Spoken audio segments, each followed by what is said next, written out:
कौन है बालेंद्र शाह, जिन्हें केपी ओली के इस्तीफे के बाद नेपाल का नया प्रधानमंत्री बनाने की मांग कर रहे हैं जैनजी के प्रदर्शनकारी। जी हां, नेपाल में बगावत के बाद केपी शर्मा ओली ने इस्तीफा दे दिया है। हालांकि छात्रों का प्रदर्शन अभी भी जारी है, लेकिन प्रधानमंत्री केपी शर्मा ओली के इस्तीफे के बाद देश कैसे चलेगा, फिलहाल इसकी कोई जानकारी नहीं है।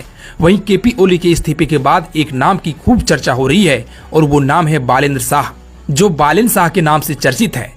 ओली सरकार के सत्ता से बाहर होने के बाद नेपाल की युवा पीढ़ी बालेन शाह को नेता बनाने की मांग कर रही है। बालेन शाह न सिर्फ काठमांडू में बल्कि पूरे नेपाल में प्रसिद्ध है और युवा पीढ़ी उनकी समर्थक है। बालेन शाह काठमांडू के 15वें मेयर भी हैं। बालेन पेशे से सिविल इंजीनियर और रैपर भी रहे हैं। बालेन शाह ने साल 2022 में स्वतंत्र उम्मीदवार के रूप में काठमांडू मेयर चुनाव जीतकर इतिहास रच दिया था। साथ ही बालेन की छवि एक अच्छे प्रशासक की है और मीडिया रिपोर्ट्स के अनुसार बालेन के मेयर रहते हुए कई ऐसे काम हुए हैं जिनसे राजधानी में प्रशासन बेहतर हुआ। बेदाग छवि और भ्रष्टाचार के खिलाफ सख्त रुख के चलते बालेन शाह लोगों के बीच खासकर युवा पीढ़ी में खासे लोकप्रिय हैं। बालेन शाह अपने समर्थकों से जुड़ने के लिए पारंपरिक मीडिया के बजाय सोशल मीडिया पर खास सक्रिय रहते हैं, जिससे युवा पीढ़ी उनसे जुड़ी। ऐसे में बालेन शाह की लोकप्रियता को देखते हुए उन्हें नेपाल की राजनीति में नई उम्मीद माना जा रहा है। हाल ही में उन्होंने जैनजी के नेतृत्व वाले प्रदर्शन का समर्थन भी किया।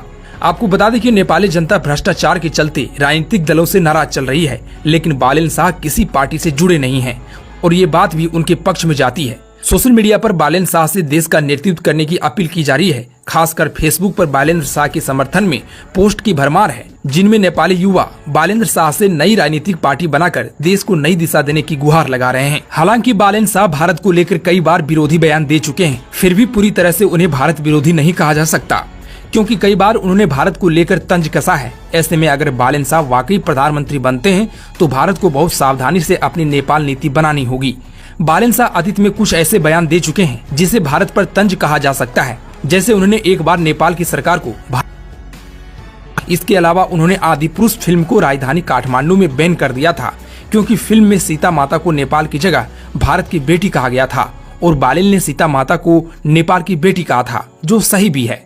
आपको बता दें कि जैनजी एक जनरेशन यानी पीढ़ी है, जिसे जनरेशन जी कहा जाता है। इसमें वो लोग आते हैं जिनका जन्म साल 1997 से लेकर 2012 तक हुआ है, यानी आज के समय में ये लोग ज्यादातर किशोर और युवा हैं।